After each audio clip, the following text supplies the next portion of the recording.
여러분의 인생은 어떻습니까? 나는 지금 내 인생의 길을 내가 아무리 생각을 해봐도 지름길로 가는 것 같아. 아니면 내 인생길이 왜 이렇게 돌아가는 것 같으냐? 왜 내 인생의 길은 이렇게 굽이굽이 돌아가는 인생길인 것처럼 힘드냐라고 생각할 수 있을지 모르겠습니다.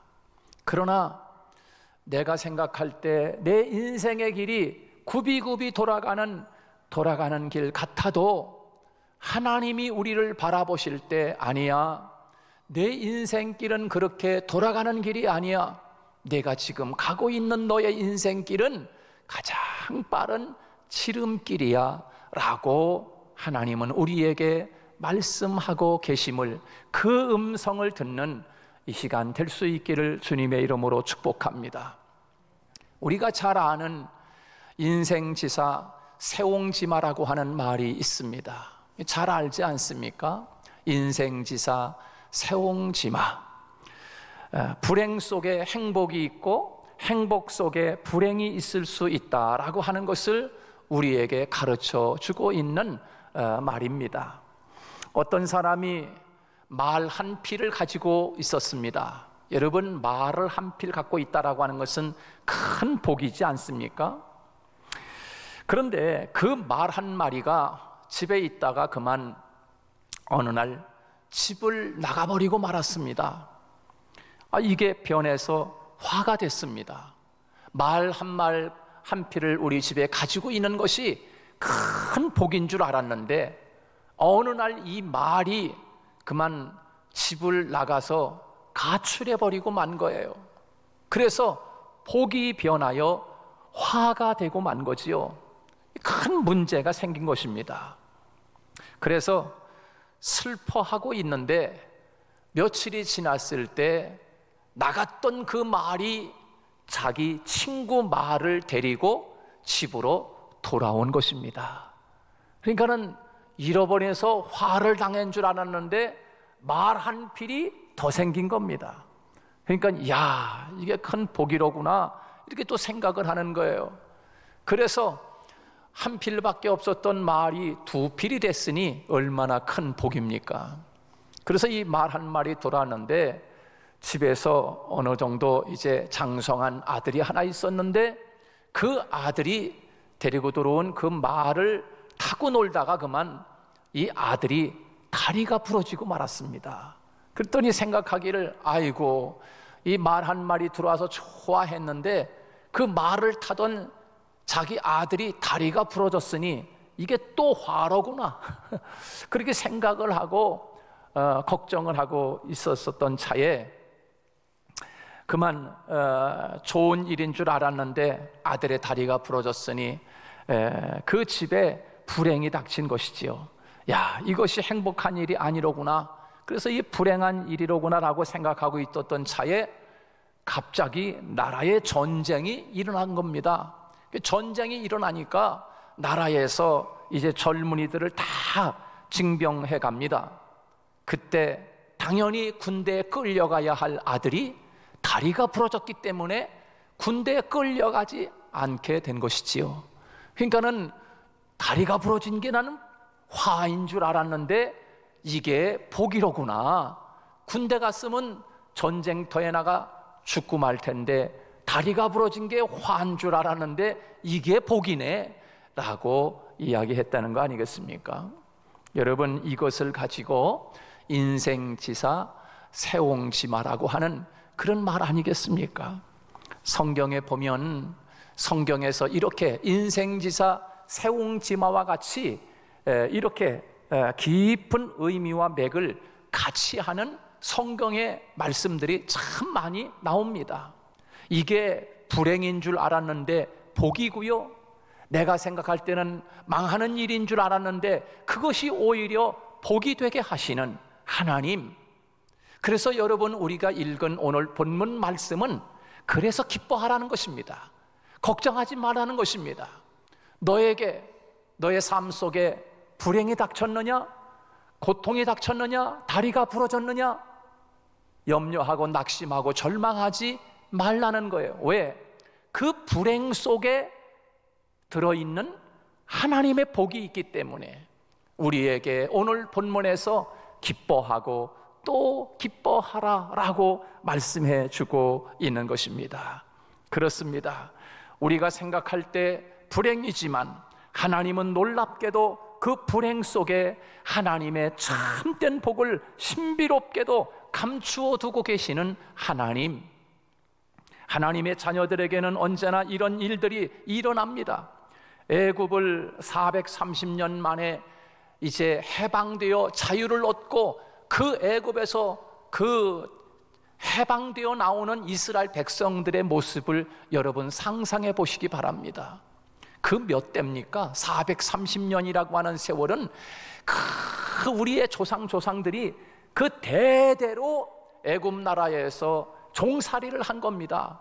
그래 하나님의 은혜 가운데 모세를 통해서 이스라엘 백성들을 애굽에서 그 해방시켰으니 이보다 더 기쁜 일이 어디 있겠습니까? 와, 기쁘다. 야, 이게 뭔 일이, 이게 웬일이냐, 이게 꿈이냐 생시냐 라고 하면서 이스라엘 백성들이 애굽에서 기쁨으로 막 애굽을 탈출해 나옵니다. 그리고 탈출해 나와가지고 하루, 이틀, 3일 가는 길에 3일도 못 가서 이스라엘 백성들이 이게 뭐냐? 우리가 애굽에서 해방되어 자유를 얻고 나올 때는 이게 행복인 줄 알고 가나안 땅을 향해 가는 길이 축복인 줄 알고 기쁨으로 행복인 줄 알고 나왔는데 광야에 나와 보니까 이게 불행이네. 그래서 이스라엘 백성들이 이 모세야 우리를 이 광야에서 죽이려고 우리를 끌고 나왔느냐 그러면서 막 원망하기 시작합니다. 아닌 게 아니라 이스라엘 백성들이 애굽에서 나와서 지중해를 따라서 가나안 땅으로 가면은 일주일이면 갈 수 있는 길인데 하나님이 그만 그 길로 가게 하지 아니하시고 그만 거기서 중간에 완전히 머리를 틀어서 가는 길을 완전히 돌려서 홍해 바다가 있는 곳으로 이스라엘 백성들을 인도하고 맙니다. 그러니까 이스라엘 백성들이 아니 길도 없는 홍해 바다로다가 우리들을 인도하는 것이 어찌임이냐? 그러면서 이 광야에서 이 죽음을 맞이하려고 우리가 여기 나왔느냐? 그러면서 원망하고 불평하지 않습니까? 그 뒤에는 애굽 군대들이 죽이겠다고 말을 타고 막 달려옵니다. 이스라엘 백성들을 잡아 죽이겠다고. 그리고 이 이스라엘 백성들은 기쁨으로 막 춤추면서 가나안 땅을 가야 되는데 그만 가다가 그만 길을 돌려가지고 홍해바다가 있는 곳으로 하나님이 인도하니까 앞에는 홍해바다가 있으니까 갈 수가 없어요. 뒤에는 애굽 군대를 막 쫓아오니까 안절부절하지 못하고 이제 도간에 갇힌 쥐처럼 되고 말았어요. 그러니까 거기에서 막 아우성인 거예요. 우리가 행복인 줄 알고 이렇게 나와서 그렇게 출발했는데 우리가 여기서 꼼짝없이 다 죽겠구나 라고 하는 그런 원망과 불평으로 모세를 향해서 돌을 막 던집니다. 그때 하나님께서 야 너희들 불행이 아니야, 그건 화가 아니야 라고 하시는 것을 우리에게 보여주시는데 어떤 것을 보여주십니까? 하나님께서 홍해바다를 가르시는 거예요. 할렐루야. 홍해바다를 가르시고 우리가 상상도 못하는 하나님의 축복의 길, 생명의 길, 그 길을 홍해바다 밑에 하나님이 길을 감춰두고 계셨다란 말입니다. 사랑하는 여러분, 이것이 마치 인생지사 세옹지마와 같은 거 아니겠습니까? 여러분, 우리들이 세상을 살아가면서 내가 하나님을 그렇게 잘 섬기는데 왜 하나님은 나에게 이렇게 힘든 어려움을 당하게 만드는가? 왜 이렇게 어려운 힘든 문제가 나에게 다가오는가라고 한숨 쉬고 낙심할 때쯤 되면 피할 길을 내사 하나님이 우리에게 그 길을 벗어나게 하시고, 여러분 그 홍해가 아니었다면 이스라엘 백성들이 꼼짝없이 애굽 군대에 의해서 다 잡혀 죽고 말았을 것입니다. 그런데 하나님이 그 죽음의 강인 줄 알았는데 그 홍해바다 밑에 생명의 길을 내시고 하나님이 이스라엘 백성들을 다 건너가게 하시고 이스라엘 백성들을 찬송하게 만들고 애굽 군대들은 그 홍해바다에 다 수장돼서 죽고 마는 그런 역사를 우리들에게 보여주고 있습니다. 그러므로 고난 중에도, 역경 중에도, 환난 중에도 하나님이 감추어 두신 하나님의 축복의 길이 있음을 우리에게 생각하고 기뻐하라고 오늘 성경은 그 말씀을 지금 하고 있는 것입니다. 여러분, 우리가 잘 알고 있는 로마서 8장 28절 말씀, 우리 다 잘 외우는 거 아니겠어요? 우리 한번 같이 해볼까요? 다 같이 로마서 8장 28절, 하나님을 사랑하는 자, 시작. 하나님을 사랑하는 자 곧 그 뜻대로 부르심을 입은 자들에게는 모든 것이 합력하여 선을 이루느니라. 할렐루야. 모든 것이 합력하여 선을 이룬다, 그렇게 말씀했습니다. 좋은 일만 좋은 일이 아니라 어려운 일, 고난, 힘든 일도 하나님 안에서 합력하여 선을 이룬다, 그런 말씀입니다. 여러분에게 닥친 어려움, 힘든 문제, 이것 역시 하나님 안에서 합력하여 아름다운 열매를 맺게 하시는 하나님인 줄로 믿으시기 바랍니다. 그것이 하나님 믿는 우리들에게 감춰져 있는 기쁨인 것입니다. 그래서 사도 바울은 우리에게 그것을 노래하고 있는 거예요. 감옥에 갇혀 있는 이 사도 바울이 기뻐하고 또 기뻐하라. 왜? 하나님은 이 고난 속에도 하나님이 감춰둔 기쁨이 있고, 이 어려움 속에도 하나님이 숨겨둔 하나님의 축복이 있음을, 그거를 알기를 원한다는 거예요. 그렇습니다. 하나님은 불행도 행복으로 사용하시는 하나님, 이 길 잃어버린 곳에서 또 다른 길을 예비하시는 하나님, 모든 것이 합력하여 결국에는 좋게 만들어주시는 해피엔딩으로 끝나게 하시는 하나님이신 것을 노래하라고 말씀하고 있는 것입니다. 그 하나님이 오늘 우리의 아버지이신 줄로 믿습니다. 우리는 멈추어 있는 것 같은데 하나님은 지금도 저와 여러분을 위하여 일하고 있습니다. 여러분, 우리가 잘 아는, 저도 참 좋아하는 복음성가인데요, 이런 복음성가 가사가 있습니다. 왜 나만 겪는 고난이냐고 원망하지 마세요. 고난의 뒤편에 있는 우리 주님이 주실 축복 미리 보면서 감사하세요.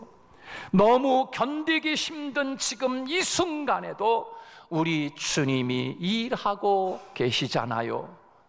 남들은 지쳐 앉아 있을지라도 당신만은 일어서세요. 그런 가사입니다. 우리는 고난을 보는 게 아니라 고난 뒤에서 일하고 계시는 하나님을 보아야 합니다. 왜냐하면 하나님은 지금도 그 고난 뒤에서 묵묵히 우리를 위하여 일하고 계시기 때문입니다. 우리가 인생을 살다 보면 넘어지기도 합니다.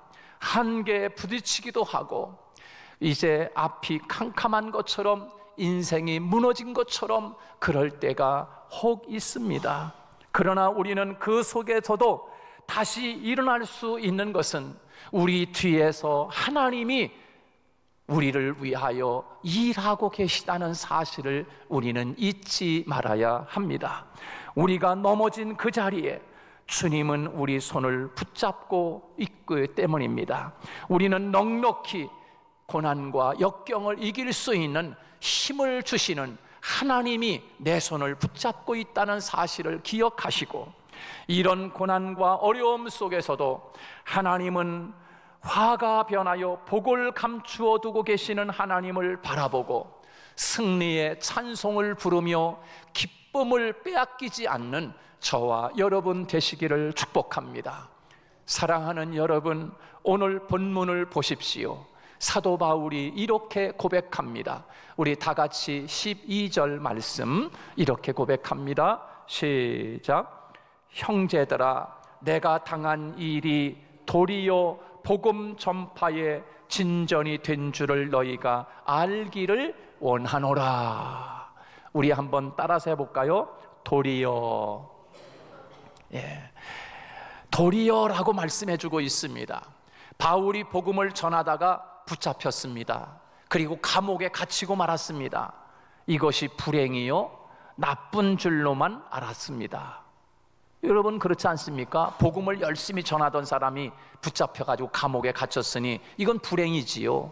복음이 더 이상 전해지지 않지요. 이제 다 끝났구나. 복음이고 뭐고 이제 전도하는 일이고 뭐고 이제 다 못해. 이제 그럴 일이 생기고 만 거 아닙니까? 그런데 오늘 본문에 말씀하기를 도리어, 한번 따라잡자. 도리어, 에로코마이, 턴, 역전 드라마, 역전시켰다. 역전. 하나님이 나를 감옥에다가 이제 가고 말아서 아무것도 할지 못할 줄 알았는데 도리어, 그게 아니로구나.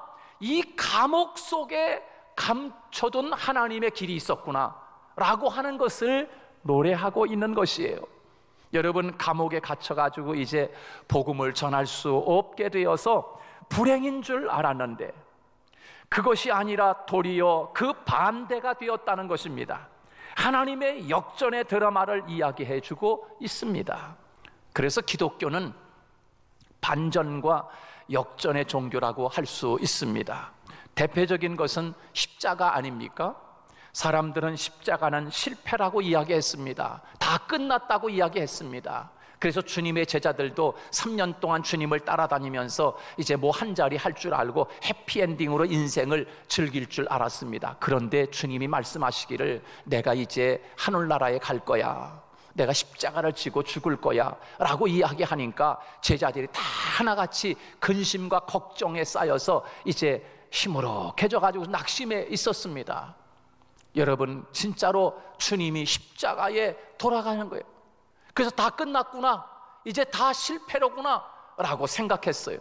그러나 여러분 십자가는 실패가 아니라 부활로 가는 첫 관문이고 생명의 길로 가는 축복의 길임을 우리에게 예수님은 말씀해 주셨습니다. 그리고 십자가에서 승리를 외쳤습니다. 내가 다 이루었다라고 그렇게 주님이 우리에게 말씀하고 있습니다. 사람들이 볼 때는 그 십자가는 미련한 것이고 사람들이 볼 때는 그 십자가는 실망이고 그리고 실패라고 그렇게 다 끝난 것이라고 생각을 했지만 그러나 구원을 받은 우리들은 뭐라고 이야기합니까? 그 십자가야말로 하나님의 능력이라.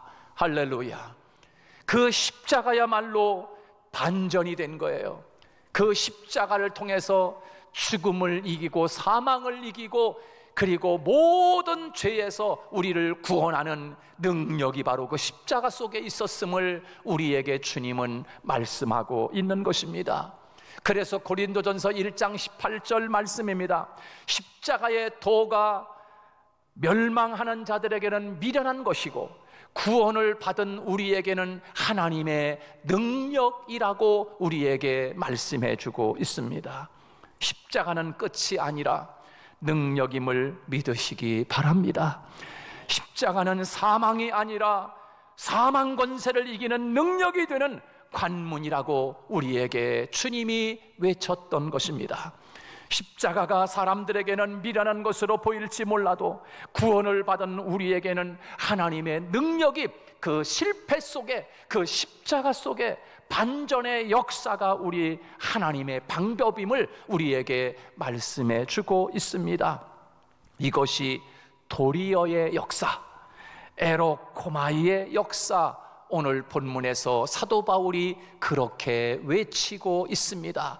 도리어.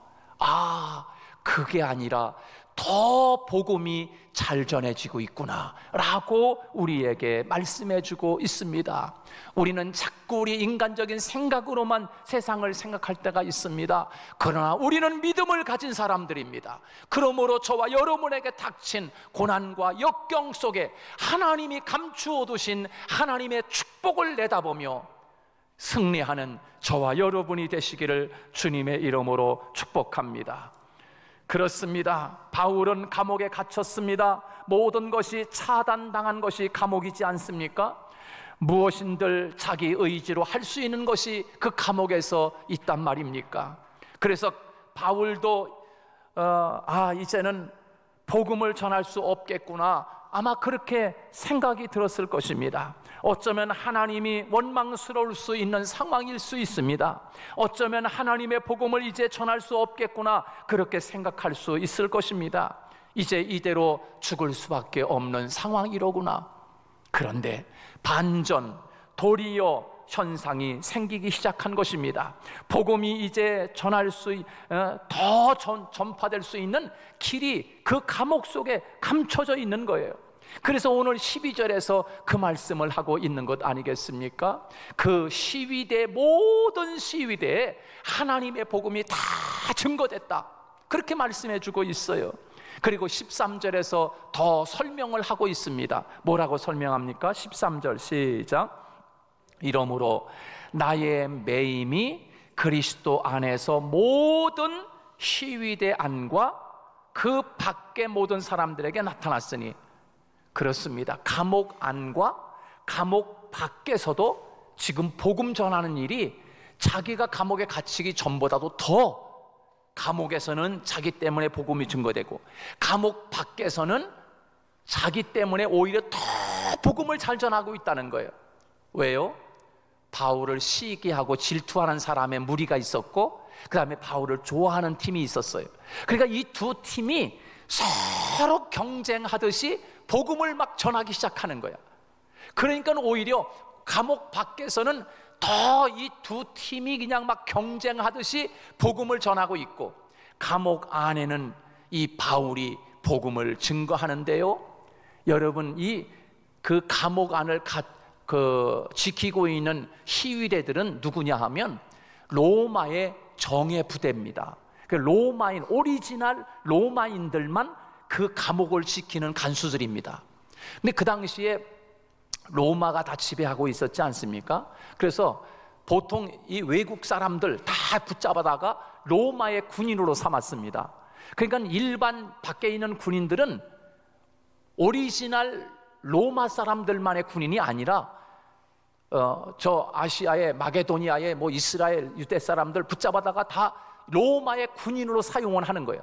그런데 이 감옥 안에서 감옥을 지키는 그 간수들, 이 시위대들은 아주 오리지널 로마 사람들만 거기에 세운 겁니다.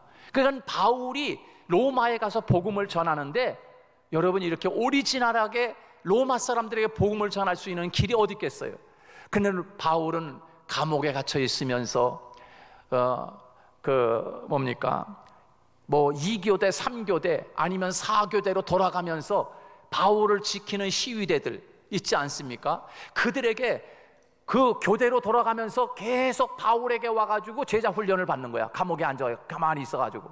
그리고 밥 주는 사람에게도 복음을 전하고, 빨래 갖다 주는 사람도 복음을 전하고, 아침에 오는 사람에게 복음을 전하고, 점심밥 가져오는 사람에게 복음을 전하고, 저녁에 밥 가져오는 사람에게 복음을 전하고, 또 1교대, 2교대 돌아가면서 계속 시위대 안에 모든 사람들에게 복음을 전하고 제자 훈련시키는 일에 아주 그냥 그 감옥 안에서 이런 복음 증거하는 일이 너무나 잘 되고 있는 거예요. 그래서 그 감옥의 모든 사람들이 다 복음을 듣게 되고 복음이 증거되게 되었다. 그래서 오늘 본문에서 도리어, 그렇게 오늘 본문에서 말씀하고 있습니다. 그러므로 내가 지금 이렇게 감옥에 갇혀있는 것으로 눈물을 흘리지 말아라. 내가 지금 복음을 전하다가 감옥에 갇혀있다고 너희들이 낙심하지 말아라. 그리고 뭐라 그럽니까? 따라서 합시다. 기뻐하라. 또 기뻐하라. 그 말씀을 지금 하고 있는 것입니다. 내가 감옥에 갇혔다고 여러분 슬퍼하지 마세요. 지금 어려운 일을 당했다고 낙심하지 마세요. 오히려 기뻐하세요. 또 기뻐하세요. 내가 이렇게 감옥에 갇혀서 복음이 증거되지 않을 줄 알았는데, 오히려 감옥 안에는 감옥 안에서 복음이 증거되고, 감옥 밖에서는 오히려 더 복음이 지금 증거되고 있으니 그리스도만 증거되면 나는 그만이다. 너무 감사한다. 그러므로 내가 이렇게 매여 있어 감옥에 있는 것으로 한탄하거나 절망하거나 낙심하지 말고 오히려 기뻐하라고 오늘 우리에게 그렇게 말씀해 주고 있는 것입니다. 오늘 우리는 이 말씀 속에서 우리가 깊이 깨달아야 합니다. 내게 당한 고난과 역경이 있을지라도 하나님은 오히려 그 역경과 고난 속에 하나님이 감춰 두으신 하나님의 행복과 기쁨과 축복이 여러분에게 다가온 어려움 속에 있다는 사실, 내가 지금 이렇게 고난의 인생의 길을 걷는다 할지라도 한탄하거나 원망하지 마시고, 여러분에게 당한 그 고난 속에 하나님이 지금 감춰두고 있는 하나님의 축복을 발견하고, 바울이 외치는 고백처럼 기뻐하고 또 기뻐하라 라고 말씀하시는 이 축복의 언어가 오늘 저와 여러분의 축복의 언어가 될 수 있기를 주님의 이름으로 축복합니다.